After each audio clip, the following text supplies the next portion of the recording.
നാലാം സ്ഥലം. ഈശോ വഴിയിൽ വെച്ച് തൻ്റെ മാതാവിനെ കാണുന്നു. ഈശോ മിശിഹായെ, അങ്ങേ ഞങ്ങൾ കുമ്പിട്ട് ആരാധിക്കുന്നു. എന്തുകൊണ്ടെന്നാൽ വിശുദ്ധ കുരിശിനാൽ അങ്ങ് ലോകത്തെ വീണ്ടും രക്ഷിച്ചു. കുരിശ് യാത്ര മുന്നോട്ട് നീങ്ങുന്നു. ഇടയ്ക്ക് സങ്കടകരമായ ഒരു കൂടിക്കാഴ്ച. അവിടുത്തെ മാതാവ് ഓടിയെത്തുന്നു.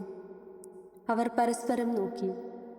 കവിഞ്ഞൊഴുകുന്ന 4 കണ്ണുകൾ, വിങ്ങിപ്പൊട്ടുന്ന 2 ഹൃദയങ്ങൾ. അമ്മയും മകനും സംസാരിക്കുന്നില്ല. മകൻ്റെ വേദന അമ്മയുടെ ഹൃദയം തകർക്കുന്നു. അമ്മയുടെ വേദന മകൻ്റെ ദുഃഖം വർദ്ധിപ്പിക്കുന്നു.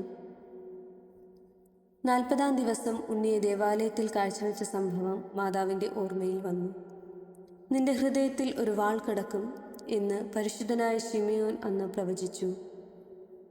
കണ്ണുനീരോടെ വിതയ്ക്കുന്നവൻ സന്തോഷത്തോടെ കൊയ്യുന്നു. ഈ ലോകത്തിലെ നിസ്സാര സങ്കടങ്ങൾ നമുക്ക് നിത്യഭാഗ്യം പ്രദാനം ചെയ്യുന്നു. ദുഃഖസമുദ്രത്തിൽ മുഴുകിയ ദിവ്യരക്ഷിതാവേ, സഹനത്തിൻ്റെ ഏകാന്ത നിമിഷങ്ങളിൽ അങ്ങേ മാതാവിൻ്റെ മാതൃക ഞങ്ങളെ ആശ്വസിപ്പിക്കട്ടെ. അങ്ങയുടെയും അങ്ങേ മാതാവിൻ്റെയും സങ്കടത്തിന് കാരണം ഞങ്ങളുടെ പാപങ്ങളാണെന്ന് ഞങ്ങൾ അറിയുന്നു. അവയെല്ലാം പരിഹരിക്കുവാൻ ഞങ്ങളെ സഹായിക്കണമേ.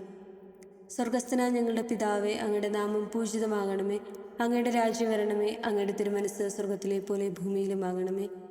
അന്നു വേണ്ടുന്ന ആഹാരം ഇനി ഞങ്ങൾക്ക് തരണമേ. ഞങ്ങളോട് തെറ്റ് ചെയ്യുന്നവരോട് ഞങ്ങൾ ക്ഷമിക്കുന്നത് പോലെ ഞങ്ങളുടെ തെറ്റുകൾ ഞങ്ങളോട് ക്ഷമിക്കണമേ.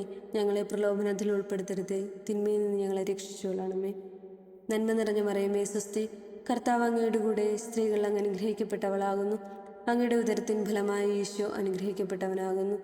പരിശുദ്ധ മറിയമേ, തമ്പുരാൻ്റെ അമ്മേ, പാപികളായ ഞങ്ങൾക്ക് വേണ്ടി ഇപ്പോഴും ഞങ്ങളുടെ മരണസമയത്തും തമ്പുരാനോട് അപേക്ഷിച്ചുകൊള്ളണമേ. കർത്താവെ അനുഗ്രഹിക്കണമേ. പരിശുദ്ധ ദേവമാതാവേ, ക്രൂശിതനായ കർത്താവിൻ്റെ തിരുമുറിവുകൾ ഞങ്ങളുടെ ഹൃദയത്തിൽ പതിച്ചുറപ്പിക്കണമേ.